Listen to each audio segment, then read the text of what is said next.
Draw a character sketch of Hassan. Hans. Hassan is the main character in the lesson Hassan's attendance problem. He was an MCA student in Bangalore. He was tall, handsome and had good memory. He was from rich family. He was the only son of his parents. Hassan did not attend his classes regularly, so he was always short of attendance. He learnt only important questions during exams. He got good marks. He called his hard-working friends nerds. Hassan did not value time. He spent his time on phone and music. He had bad habit of sleeping at 6 a.m. He became a salesman of computer software. His teacher advised him to give up his laziness. He should work hard to rise in life. Hassan promised his teacher to follow her advice in future. What is the theme of the chapter, Hassan's attendance problem? The chapter is based on the theme that students must attend their classes regularly and complete their courses and gain knowledge. They can make their careers by being regular and hardworking.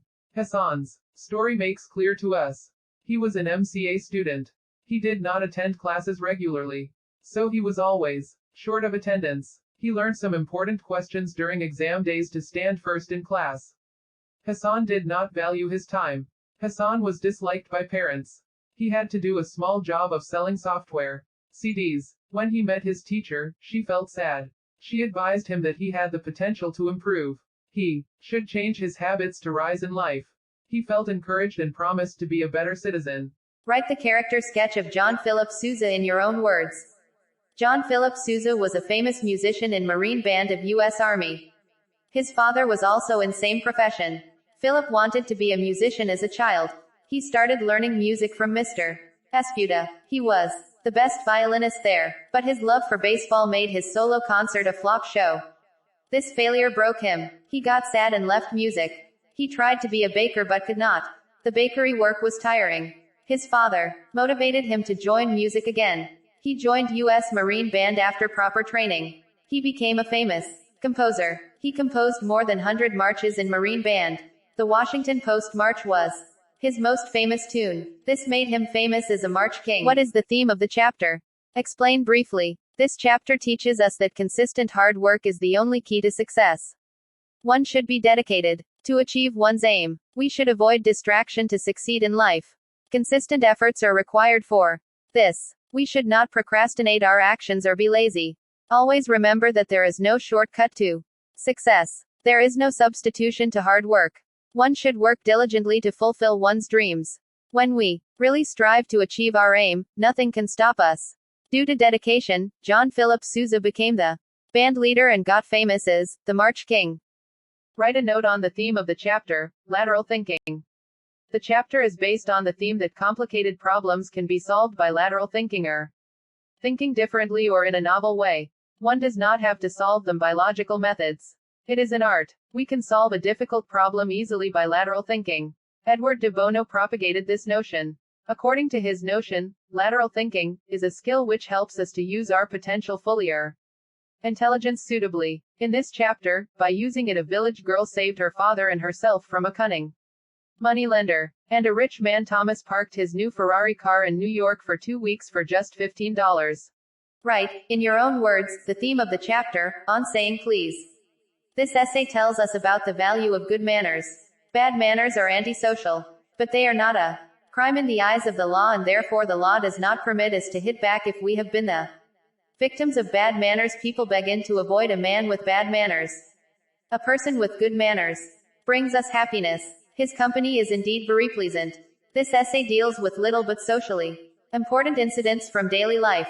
It shows us the importance of words like please and thank you in our everyday life. They settle bitter quarrels and soften bad tempers.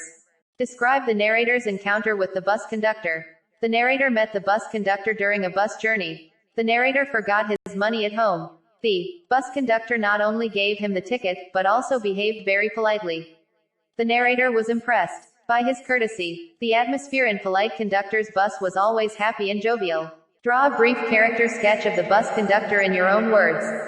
The bus conductor was very polite and compassionate. He seemed to have an inexhaustible fund of patience and a gift for making his passengers comfortable. If it was raining, he would run up the stairs to give someone the tip that there was room inside. With old people he was as considerate as a son, and With children as solicitous as a father, he had evidently a peculiarly warm place in his heart for young people, and always indulged in some merry jest with them. He was always ready to help everyone in his bus.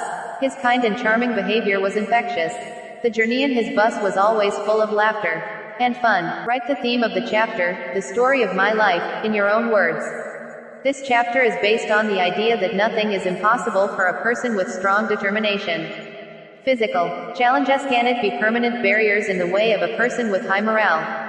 It is only your devotion and never-ending hard work that makes you capable of winning every situation. The idea has been illustrated through the life story of Helen Keller. Helen Keller became blind, deaf and dumb at the age of 19 months. Despite these physical challenges, she learned to read and write. Undoubtedly, she was able to do this with the best possible efforts of her teacher, Miss Anne Sullivan. She taught Helen to communicate by spelling words into her hands with her fingers. This skill gave light to Helen Keller's life. For the first time, she felt life in everything around her. Her dull and meaningless life found a ray of hope and longed for a new day to come. She not only learned how to read and write but also attained graduation degree from college. Draw a brief character sketch of the narrator from The Story of My Life. The narrator of this chapter is Helen Keller. Helen Keller was only 19 months old when she became blind, deaf and dumb. She was a hapless victim of fate. Anger and bitterness preyed upon her. Her life, before her education, was as a ship without a rudder. Only her teacher, Miss Anne Sullivan, steered her life into right and purposeful direction. She revealed to her the hidden mysteries of language and communication. She showed exceptional capabilities for learning and very soon could learn to read, write, or even speak. Whenever she learned any new thing, her joy found no boundaries. She learned lip reading, tautoma, and learned to read and write Braille. With a lot of struggle and an unending urge to learn, she became perfect in these skills. When she picked up the pieces of broken doll, her eyes filled with tears. This incident made her sensitive and thoughtful. Now she started feeling life in everything around her. She worked so hard that she became the first deaf-blind person to earn a Bachelor of Arts degree. She came to be a writer and lecturer. Her autobiography, The Story of My Life, is a source of inspiration for one and all. Write, in brief, what you know about the Ghadar Party. The Ghadar Party was founded by the Punjabi Indians in USA and Canada. The important members were Lala Hardayal, Baba Sohan Singh Bhakna, B.G. Bingley and many more. Their aim was to free India from British rule. Their revolt failed in 1915. Their movement was crushed by the British government. All the members were kept in a special jail, called the Cellular Jail. This jail was also known as Palapani Jail. They were treated very badly there. They were forced to do hard jobs. They were given bad food. Many were hanged to death. But they all were ready to die for their motherland India. How were the Indians treated in the Cellular Jail of Andamans by the British officials? In the Cellular Jail, David Barry was the jailer, Murray was the superintendent of the jail, and there was also a chief commissioner. They all were heartless and cruel. The freedom fighters were treated very badly there. They were kept in small dingy cells and communication between the prisoners was totally disallowed. They were forced to do hard jobs like working on the oil mill to extract a minimum of 30 pounds of coconut oil and make core threads out of coconut husk. They were given bad food. They were beaten, abused and whipped in public. Give brief character sketch of Miss Beam. Miss Beam is the main character of the story, The School for Sympathy. It is written by E.B. Lucas. Miss Beam was middle-aged, kind-hearted, authoritative and full of understanding. She started a new type of school. Her students were given the education of humanity and citizenship along with important school subjects. The real aim of Miss Beam's school was to make students thoughtful, helpful, and sympathetic citizens. Every child in her school had one blind, maimed, deaf, lame and dumb day. 5 days to have a real experience of misfortune. She was a practical lady. The author was impressed by the originality of Miss Beam's school. Her school had taught the author to share the sorrows of others. In short, we can say that she was a very imaginative lady. She is an inspiring character for us. What is the theme of the lesson, The School for Sympathy? The School for Sympathy is written by E.B. Lucas. The lesson is based on the idea that formal education is not enough. It should give something more. The real aim of Miss Beam's new type of school was to make students thoughtful, helpful, and sympathetic citizens. Every child in her school had one blind, maimed, deaf, lame, and dumb day to have a real experience of misfortune. Other children were advised to help them and lead them out. Thus they taste the misfortune. As a result, they learn to be kind towards disabled people. The author was impressed by the originality of Miss Beam's school. Miss Beam is an inspiring character for us. Give a brief character sketch of Ochermylov. Ochermylov is the main character of the story, a chameleon. It is written by Anton Chekhov. He is an interesting character. The writer has tried to throw light on the theme of this story through this character. Ochermylov was the police superintendent in a town. When Rukun made a complaint, he listened to him very carefully. He posed to be strict. He wanted to teach a lesson to those people who left the dogs out. But he changed his stand every now and then. When he comes to know that the dog belonged to a general, he begins to feel hot and removed his coat. He asked Rukun how a small dog could bite a big man like him. He was a comic figure. He had a flattering nature. Give a brief character sketch of Rukun. Ans. Rukun is the second main character in the story, a chameleon. It is written by Anton Chekhov. Rukun was a goldsmith. He had a sharp brain. In the beginning of the story, Rukun was chasing the dog because the dog had bitten his finger and it was bleeding. Rukun displayed his bleeding finger to the crowd. He thought that he must be compensated because of his bitten finger. He will have to stay without work for a week. He was a liar. He wanted to make easy money. The dog did not bite him. He put a cigarette in the dog's mouth and so the dog bit his finger. Firstly, the police superintendent assured him to take legal action against the offenders. But when he came to know that it was the general's dog, he changed his opinion and said that the little dog could not have bitten such a huge man. The crowd laughed at him in the end because he did not get compensation for his bleeding finger. Why is the chapter titled, A Chameleon? Describe in detail. The title of the story is very appropriate. It throws light on the theme of the story. Chameleon is a reptile that changes its color to match its surroundings. A man who changes according to situation, for his benefit, is also called chameleon. In the story, the policeman, Ochermylov, behaves like a chameleon, as he changes his stand frequently.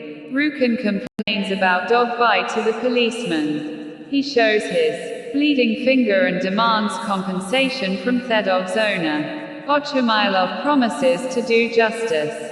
He tries to find out the dog's owner. When he comes to know that the dog belongs to the general, he changes his stand. He starts shouting at Rukun. After some time, Rahul the general cook tells that the dog does not belong to the general. Ochermylov immediately changes his stand and once again promises justice to Rukun. Later, when Prahor tells that the general's brother is the real owner of the dog, the policeman Ochermylov changes his stand for the third time. Thus, we can say that his behavior justifies the title of the story. Describe, in brief, the early childhood of Boli. Boli was Ramlal's youngest daughter. Her real name was Sulika. She fell down from a cot when she was 10 months old. It damaged some part of her brain. So she was a backward child. She had an attack of smallpox when she was 2 years old. It spoiled her face forever. She began to speak at the age of 5 years. She stammered when she spoke. She was disliked and neglected by everyone, so she was shy and fearful. She was called a witless fool. Her teacher helped her overcome her weakness. Write, in brief, a character sketch of Boli's teacher. Boli's teacher plays an important role in her life. Boli was confused and afraid when she went to school for the first time. When her teacher asked her name, she stammered. She could not speak properly. She began to weep. The teacher was very kind and caring. She pushed out her fears and made her confident. The teacher taught Boli to speak clearly and without halting. She groomed Boli into a self-reliant young woman. So, we can say that Boli's teacher shaped her life positively. Write, in brief, a character sketch of Bishamba. Bishamba was a rich grocer from a nearby village. He was about 50 years old. He was a widower. He had children from his earlier wife also. He wanted to marry Boli. Ramlal accepted his proposal. At the time of marriage, he saw Boli's face that was ugly with pock marks. He refused to marry Boli. He was ready to marry Boli only if Ramlal gave him 5,000 rupees. But Boli refused to marry him, so he had to go back. Thus, he was a greedy and mean person.